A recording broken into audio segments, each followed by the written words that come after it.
What's your deepest, darkest secret? When I was 10, my sister and I had always fought about stupid stuff. Well, one day, she started saying that I shouldn't get a TV in my room, even though she got one at age 10 cause I would become lazy, and I got pretty mad. We had a dog that she took care of and had to clean up after, so I went to my room and pissed a little on the hardwood floor. Went to my mom and said the dog peed, and my sister had to clean up my own piss. Felt pretty shitty after a few years when I realized the kind of disgusting shit I pulled there. I am 46 years old, college graduate, and fairly successful in life. And up until 2013, I thought fleas were the plural version of a fly. When it was brought up, I was dead sure I was correct. The look of confusion on my wife's face made me realize I was wrong. So wrong. And yes, I was aware of the word flies. I guess I thought they were the same thing. Edit for the wrong year. There are days that I wake up and I feel like I'm not a real person. You know that feeling you get when you're at a wedding or a party and you have your drink in hand and you're passing and you're blending in and everything is cool, but there's this strange melancholy in the back of your head because you feel detached from everything around you. That feeling when you're throwing rice at a wedding as the newlyweds drive away and you feel happy for them and it's fine, but it's like not happening slash. I feel emotionally detached to most things in life. This is particularly challenging when socializing, as I often voice my disinterest when not paying particular attention. Just to clarify from some comments under here, it isn't depression. I struggle to achieve emotional attachment, but can and have achieved it.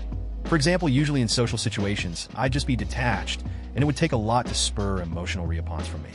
I do have subjects that I do care about to enjoy, but outside of that narrow range, it's mostly blank expression and indifference. I don't feel grief like others. Family members die, and I'm sad, but I won't be depressed or angry, I just move on. It kind of makes me feel like a monster, honestly. Edit. Holy smokes, did not expect this many people to relate to me. Thanks for making me feel better, guys / girls. To the person who messaged me, you're awesome. I'm struggling with my depression. Again, I don't see a way out, and that's terrifying. I don't want to feel like this all my life. I want to do the things that are important to me and be productive, but it is so very hard. I'm afraid that someday, I may lose all hope and do something irreversible. Edit. Thanks for the encouragement, everyone. I'm making an appointment with my GP today. Everything in my life should be great, good job, beautiful GF, decent savings, but I just can't stop panicking. Technically, I am overdue for being let go of my company, which means I need to find a new place to live as well as a job, and just an overwhelming amount of bullshit. Also, the more I save, the more I realize how little I have. I don't seem to have a future plan for my life. I'm interested in a lot of things, but I never follow through. I worry that as I even get older, a plan would never fall through. And oh, I'm studying a course in university because of my parents. Every day, week and month for years have been stress. Course is 5 years. And they can't know I hate it. The results would be fatal. My boyfriend and I almost burned my dad's truck down after delivering a desk to my grandmother's.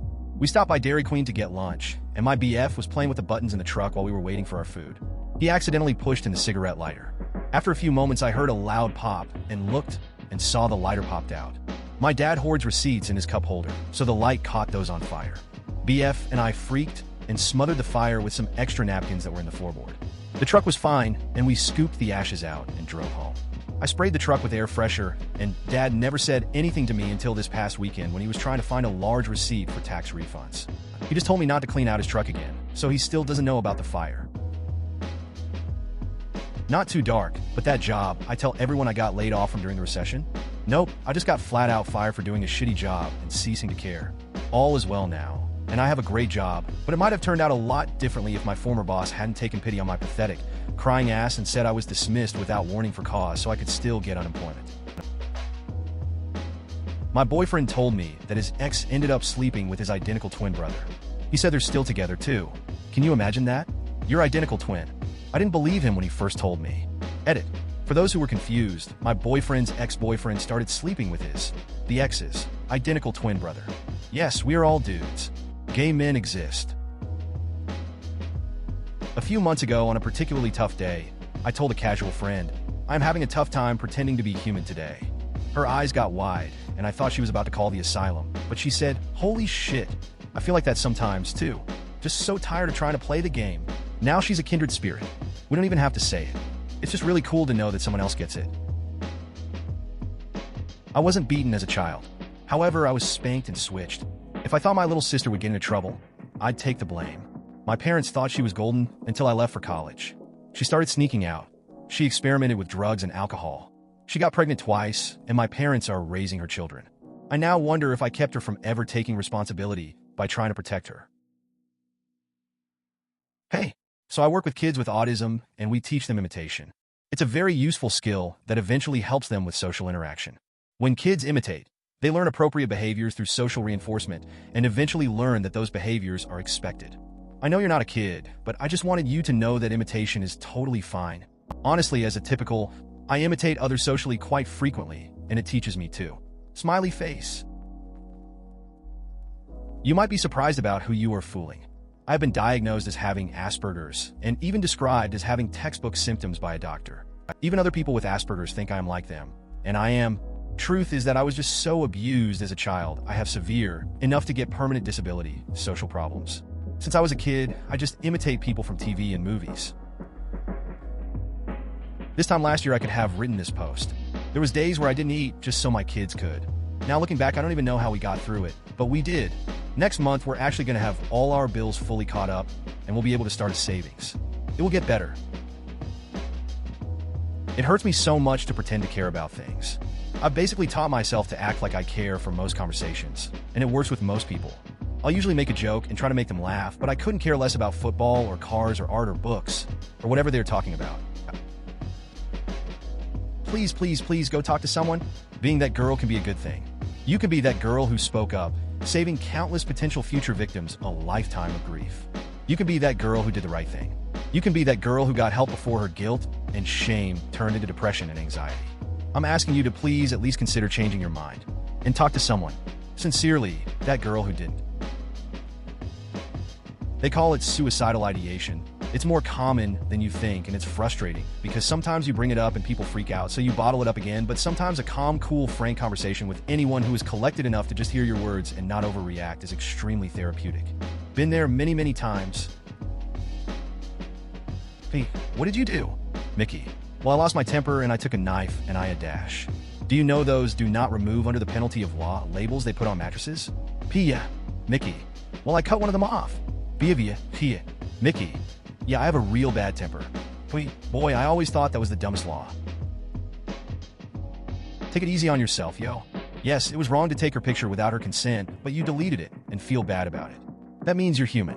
If you were as horrible and defective a person as you think you are, you would never actually think you were horrible or defective. Just learn from this and grow from it. I've had this happen to me before. It happened a few years ago when I was like a freshman in HS or earlier. The only example I can think of is when I'm in a crowded, busy place, party or something, and a strange feeling comes over me. Like I'm not there, but I am obviously there. Like I go into third-person mode, and I am viewing everything from a different point of view. Time is slowed. I'm not actively thinking. I don't care what's around me.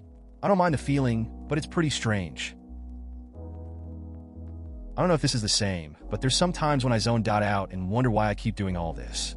I'm 18 and in first-year university as well as spending 10 to 14 hours working out a week, and it's all so physically and mentally draining that I just keep doing what I'm doing. I'm not a very emotional person and haven't had much relationship experience. The little of it hasn't been great. My main motivation is that there must be some ultimate goal, some reason I keep doing this, but I'm lost to what it may be.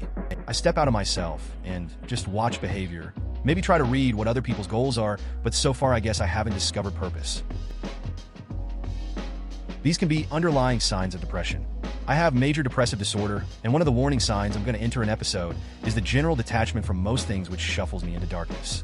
I'm not saying you two are depressed, but maybe it's something to think about or even talk to someone about. There really are a lot of incredible people and things out there to experience. Thanks for your kind words, Delicate Butterfly 1, Sagan Hawking, and Lady Liberta, but it's a bit like, and I don't mean to sound tragic as I don't think I have a tragic bone in my body.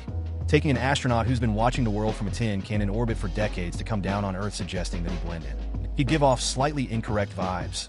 I've always spent all of my non-working time in solitary pursuits and think I've become a bit strange. The last time I tried dating, she asked me point blank, "Do you want a partner?" And my entirely truthful reply was that I was not sure. The full sentence should have been, "Because I've never had one, but I'll certainly entertain the notion." But of course, that's certainly not what people want to hear, is it? And that's fine and entirely reasonable that a woman in midlife would expect that her partner be articulate about being a partner. Assuming it's something you want to do, who the fuck cares if you're a bit strange? If it doesn't work out, then brush yourself off. Learn from your mistakes and try again. Fuck, try a dating app or something. There's someone for you, and there's enough people not for you to learn on until you find her. I went through this at 18 in college. It was the most freeing existential crisis I've had yet. The secret is there is no purpose. So you can make your own, talk to strangers until they give you purpose, or just do whatever feels good until you hit about 22 and realize you have responsibilities now. You are an empty plate at a buffet. Enjoy while it lasts. BC around age 30 your plate will be 4/5 ths full when your friend reminds you that there's crab legs still on the other side. Depression isn't about happiness. As someone who has done counseling multiple times, I'd recommend it to even the most emotionally healthy. It's really a valuable experience with the right counselor. Edit. Please read, depression isn't just about happiness. Sorry for poor wording. Keeping original post intact though. Might sound silly, but this is solid advice if you can do it in a correct and in a non-cringy way. I had some severe antisocialism all throughout my life until the day my genuine interest in taking a leadership class caused me to fake the confidence in myself. By faking the confidence I had in myself, I eventually saw that by faking confidence, I accomplished many things to the point where I didn't need to fake it anymore. I'd honestly say having and showing confidence in yourself is truly an art that anyone can master under the right circumstances. I'm not sure if I got my point across, but that's how I feel. I did this once as a child with my friend and his sister. He got nervous and ran to wake up his parents and told them what was happening. I was chastised, grounded, and my mom even moved us to the other side of the country. She still thinks I'm a monster. We don't talk. We were literally looking at each other. All of us were too nervous to touch anything of each other. It all lasted approximately 30 seconds. I wasn't even the one to start any of it. It's almost all that are within a closer age. Obviously 5-year-olds and infants don't, but within a 2 or 3 year gap they all do. More so when they're really close in age. The amount of times I have to say, don't touch your brother/sister in between their legs, is way more than I thought I would ever have to say in my life. Not that your original statement wasn't impactful, but this comment was particularly heartbreaking to read. I am so sorry you were all overlooked like that. I can't even fathom. Sad face. I know a message from a random stranger on the internet makes little difference in the scheme of things, but I sincerely hope that you have been able to find some amount of peace and happiness in your life since then. Thank you. Your kindness means a great deal to me. I am very touched and inspired at the care and kindness here. It really has shown me something important about revealing my secret. This is so incredibly sad. I've worked for child protection and seen children like this. They're just so broken and they need someone to love them. It makes me want to go back and hug little kid you. I know kids still get missed because the system fails, but I know that the school system has vastly improved at recognizing children of abuse. I'm sorry it was too late. Please consider subscribing if you enjoyed. Love.